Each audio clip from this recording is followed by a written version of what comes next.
Hi, nice to meet you, Andrew. I'm Ariana. Ariana, nice to meet you too. So, what attracted you to be a part of the show as an executive producer? Oh, that's a great question. So Mark Critch, who's the creator along with Tim McAuliffe, he Mark is a very well respected and very well known comedic voice in Canada.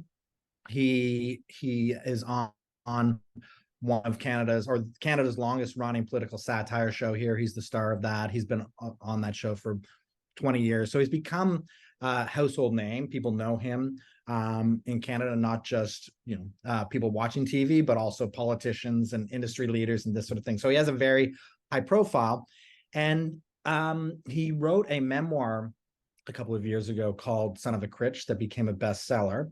And he and a friend of his, another comedy writer, showrunner, a guy by the name of Tim McAuliffe, were talking about the memoir, and they're like, maybe there is a show in here.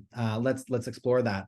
So they did, and we started talking to them. Myself and my company started talking to them, and was like, yeah, there is something here. We have that world, that memoir, Mark's story. There's a lot of content to be mined from that.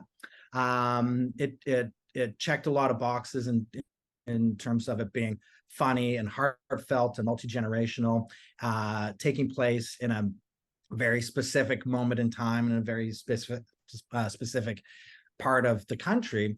So it just felt like there was a lot to work with in that. The other piece from a personal level is my parents are, or my mom is from Newfoundland. My parents met in Newfoundland. I spent my I have a lot of family there. My grandparents, who I visit every summer, live just outside of St. John's, Newfoundland, where the show is set. So both on kind of like wearing a pure producer's hat, it made a lot of sense, but also as on a personal level, I was like, I know this culture, I know these people, I'm familiar with these stories. From a personal side, it was something I really wanted to get involved in as well. Yes, it's funny that you mentioned Newfoundland because when I first was watching it, even though you say it's Newfoundland in the beginning, the accents, I'm like, oh, they're from Minnesota. I'm from the States. Really? Like, yeah. So Okay. I was like, oh, they're just from like Minnesota. Like, they're just super Midwest. So it's interesting to kind of see that parallel. But also, like, this show is being introduced to the United States audience like 2 seasons in. How would you say Canadian and United States humor is similar and also different? Yeah, that's a good question. So one thing that I've noticed with Canadian comedy is we really the comedy comes from character. The comedy comes from story. You look at the Canadian comedies that have done well and traveled well. They're not necessarily joke based, and by that I mean like set up punchline, set up punchline. It's really they it becomes the viewers come because they become invested in the characters. They don't necessarily come because they know it's going to be knee slapper after knee slapper. So that's really, I think, the fundamental difference. And when you build or construct a show where you're focusing on character and story, that's where heart can come out of it. And I find that that's another thing that Canadians have done well, is finding the heart in shows. And a show like Son of a Critch, it is a comedy, uh, but you're not necessarily viewers aren't necessarily tuning into the show for, like I said, for the jokes. That it's a charming family, it's a heartfelt family, it's a quirky family, and even though it takes place in such a specific time and place, people can relate to it. It's people can recognize parts of themselves in the situations that Mark and his family get into. And a lot of that has to do with really kind of doubling down on character and story and being authentic to that. Yeah, even when I think of like United States comedy, it is a lot of times you're tuning in because like you kind of hate the characters and you like when they get in trouble. But with this show and even Schitt's Creeks that you worked on, it's you love them. You're even crying while you're laughing, like you're dedicated to it in a different way. So it's definitely interesting how you brought that up. So the show is also set in the 80s. What was one of your favorite parts of the 80s? Oh, it's so I'm it's funny because I have kids and I think a lot about kind of how childhood is so different. And like parents, there were no cell phones, there wasn't the internet, and just sort of getting lost in time. There's a couple things like getting lost in time when during my childhood was very different. You were out as a Canadian, I'd go play street hockey, or you go play tag, or you do that. And that's kind of missing. I see that now in you know our kids, and that's fine. It's just that's what happens. But also, like, as a parent back then, you didn't know where your kids were 90% of the time. It's like you couldn't call them. You were like, that's why curfews existed. It's like you need to be home by the time the streetlights come on, or by 7 o'clock at night, or whatever the case may be.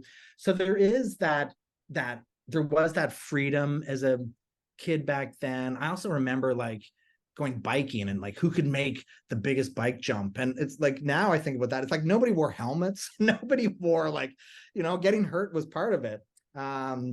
So yeah, like I kind of think back to that time, and it's sort of like getting outside and not being connected, and that's just something that doesn't really exist anymore. Yeah, when you think about it, it seems so lawless, but like that's also how like you develop imagination. Yeah. Well, my kids don't know what boredom is, right? And that's like boredom doesn't exist anymore, and it did then. And you had to figure out how to deal with boredom, and you read more, you got outside, you just did things differently. But boredom is really kind of a lost emotion. Yeah, which I don't really think is a completely positive thing, because No, not. like how would you then be a part of creating these stories, because you would never have to make up a story. Or even when they all sit together to watch TV, like who really sits together with their family to watch all the same show on the same time on the same device when it airs? Like it's Yeah. just very bizarre. Well, the show obviously has a narrator, and it's Critch. And often in like these coming of age shows that it's a time period, there's a narrator. Sometimes it's the person who's about, and sometimes who isn't. Who would you love to kind of be the narrator of your childhood if that ever became a story? My childhood. Yes. Oh man, this is. How about Adam Sandler? That'd be fun. Oh, that would be fun. Yeah, yeah. I think he'd do a good job. I don't know. I'm just a big fan of Adam Sandler movies, so. Yeah, that would be great. What has there's so many episodes. I, as from someone from the United States who is not too far from Canada, I'm from Detroit, so it's a hop, skipping away. Oh, okay, yeah. Yes. But what's your favorite episode, whether it's from season 1 or season 2? Season one had a couple episodes that really stood out for me. One is there's an episode about publicly subsidized cucumbers, and how that was sort of this plan to kind of kickstart the Newfoundland economy after the fisheries industry went down. So they invested in cucumbers, which I'll leave it to the viewers to kind of check out what that means and what it looks like. The other one is there's an episode, Newfoundland has some dark moments in its history, and there is an episode where it does get into an abuse scandal that really rocked Newfoundland and rocked Canada, and how this series tackled that. Mark Critch and Tim McAuliffe did such a beautiful job of tackling a very difficult topic, doing it with getting the right message across, but also doing it with a comedic touch. That's one that really stands out to me. And to me, that really kind of exemplifies the importance and power of comedy, how you can you can take challenging topics head on, present them in palatable ways, and hopefully raise awareness to things that aren't necessarily things that we're proud of, or look back on in a positive way. So it's the way using comedy to move the cultural needle. That's the power of comedy for me. And that episode, it's episode 7 of season 1, does that so beautifully. Awesome. Well, thank you so much for taking the time to talk to me. I look forward to talking about this show and future projects, even though there's so much material I haven't even seen yet. But awesome. I will talk to you soon then. Thank you so much. Thanks, Ariana. Nice to meet you. Nice to We'll meet see you you. later. Bye-bye. Bye.